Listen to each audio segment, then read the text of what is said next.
Oi, eu sou a Mariana Grilli, eu sou jornalista especializada em agronegócio e eu vim falar um pouquinho com você sobre a relação de biodiversidade, segurança alimentar, agricultura. Isso tem muito a ver com você, comigo, com a nossa vida aqui no planeta.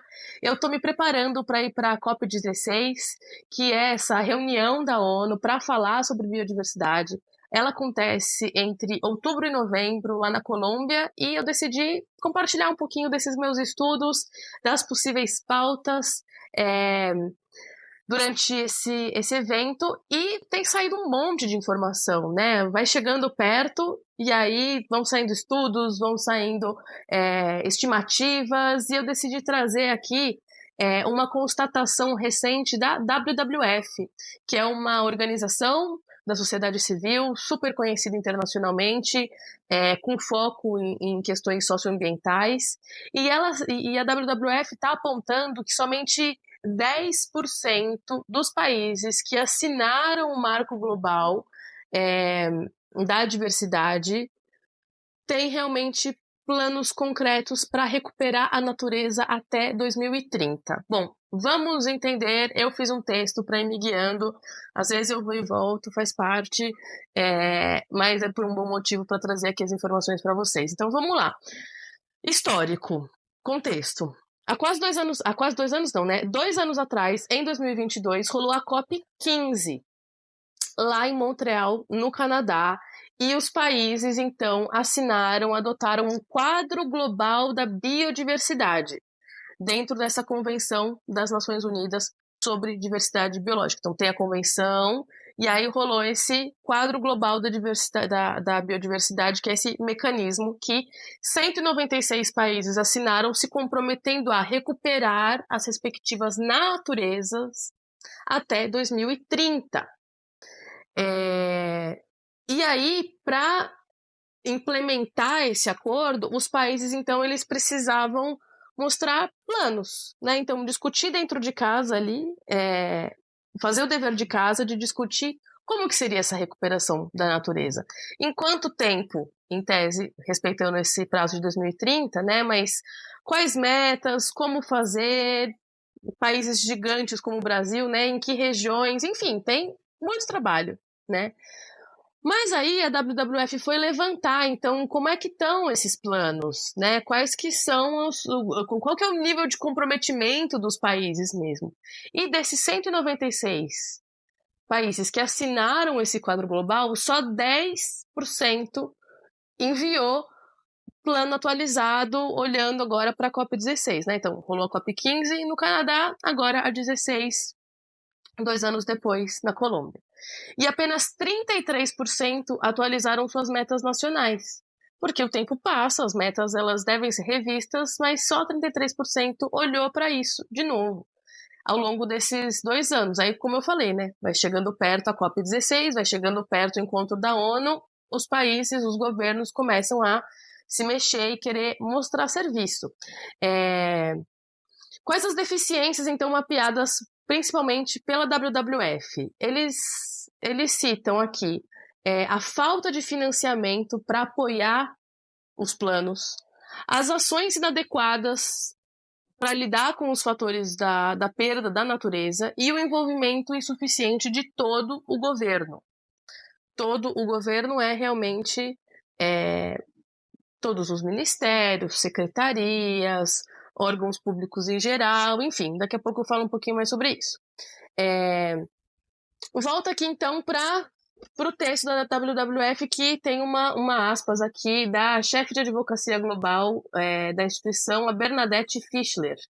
Ela diz, abre aspas, sabemos que a mudança não é fácil e os países estão enfrentando desafios como falta de financiamento, dados insuficientes e instabilidade política, mas há uma lacuna preocupante entre o que foi prometido em Montreal e os planos implementados até agora para reverter a perda da natureza até 2030. A gente tem visto isso na prática aqui no Brasil, com seca histórica, queimadas diversas, enfim, se você acompanha minimamente o noticiário, você sabe do que eu estou falando.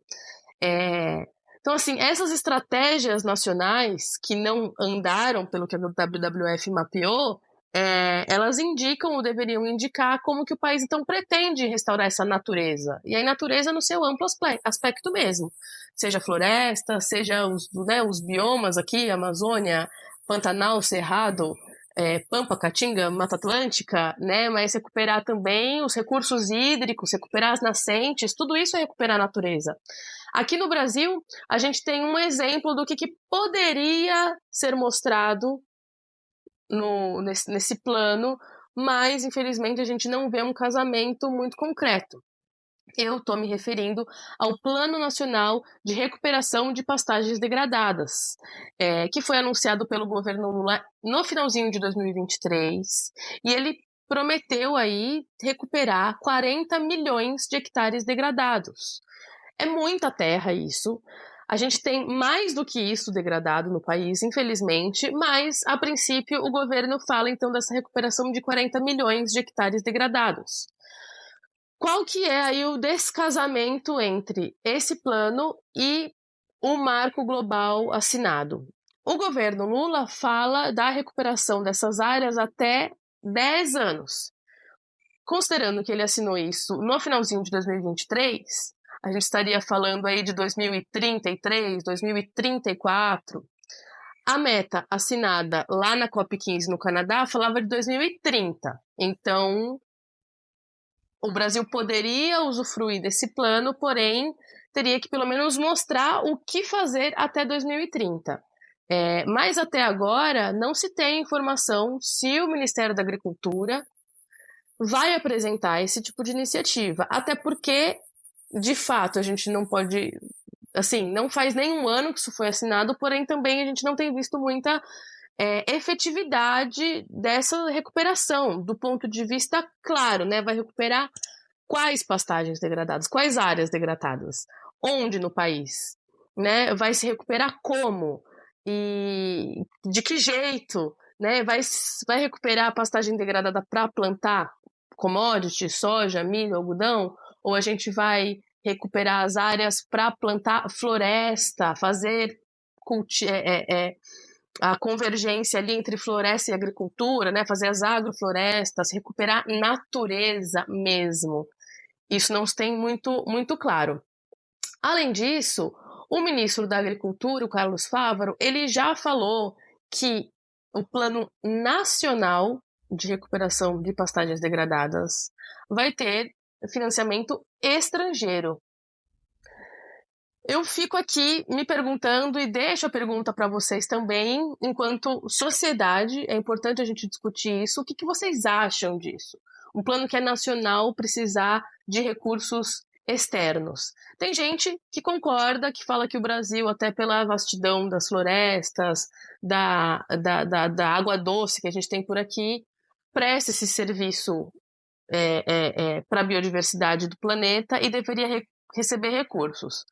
Outra parcela diz que não deveria receber recursos porque é o nosso território e é a nossa responsabilidade de recuperar a nossa natureza.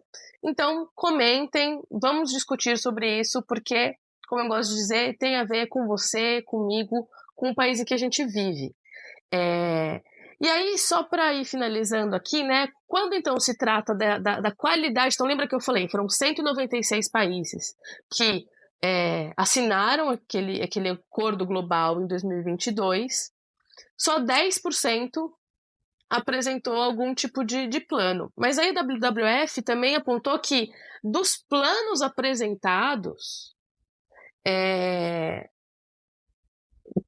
tem uma questão ali de qualidade desse plano, porque eles apontam que muitos parecem omitir maneira clara e consistente de medir progresso. Então é isso, não basta só ter o plano e colocar em prática, mas também mensurar se isso está dando certo, né? A gente está mesmo recuperando nascentes? A gente está mesmo, sei lá, revertendo o problema de extinção da fauna brasileira? Enfim, tem várias formas disso se medir, mas está faltando essa medição, essa clareza em como isso vai ser medido. E aí, a WWF aponta, então, esse receio de os planos não serem implementados, né? Como que você vai comprovar que isso está indo para frente mesmo? E aí tem um outro problema que eles dizem que é generalizado, ou seja, todos os países, que é o envolvimento ineficaz de todos os órgãos dos governos, né? Órgãos governamentais, né? Então, assim, o que eles apontam, e a gente tem visto isso aqui no Brasil, né? O Ministério do Meio Ambiente não faz nada sozinho. Então, não adianta colocar só na alçada do Ministério do Meio Ambiente a recuperação da natureza, né? Principalmente num país como o Brasil, por exemplo, que é gigantesco. Então, a gente precisaria ter uma convergência dos planos, das ações, das metas, das métricas entre Ministério do Meio Ambiente, mais Ministério da Fazenda, Ministério da Justiça, Ministério do Desenvolvimento Agrário, Agricultura, povos indígenas, desenvolvimento social. Então, a gente vê que isso também não é um problema só brasileiro, mas que falta esse consenso dentro dos governos em geral pelo mundo. Bom, eu fico por aqui. É importante a gente discutir isso. Eu fico, né, acho que batendo um pouco nessa tecla, mas no fim do dia, isso significa o mundo discutindo como que vai ser o rumo da nossa vida, né? Dos nossos alimentos. Então, se a gente usar o Plano Nacional de Recuperação de Pastagens Degradadas, né, para aumentar as florestas, isso significa um ciclo de chuvas talvez mais regulado, né? E aí a atividade agrícola como um todo fica mais regulada, ou pelo menos não tem tanta oscilação como a gente tem visto, né? A quebra de safra se reduz porque a gente sabe que os ciclos de chuva vão ser regulares, as florestas prestam esse serviço para o nosso alimento. Tem a questão também de qualidade do ar, né? Que a gente tem visto isso pelo mundo também, aqui no Brasil muito fortemente. Então, vamos falar sobre isso, vamos discutir. Eu fico por aqui, você pode me acompanhar de outras formas também. Eu ando publicando coisas no Instagram, minha coluna do UOL sai toda quinta-feira, tem newsletter no LinkedIn e eu estou à disposição. Estou me preparando para a viagem. Se você tiver informações, fofocas sobre a COP16, com dados, com ciência, comprovação, eu estou disponível. Vamos conversar e até a próxima.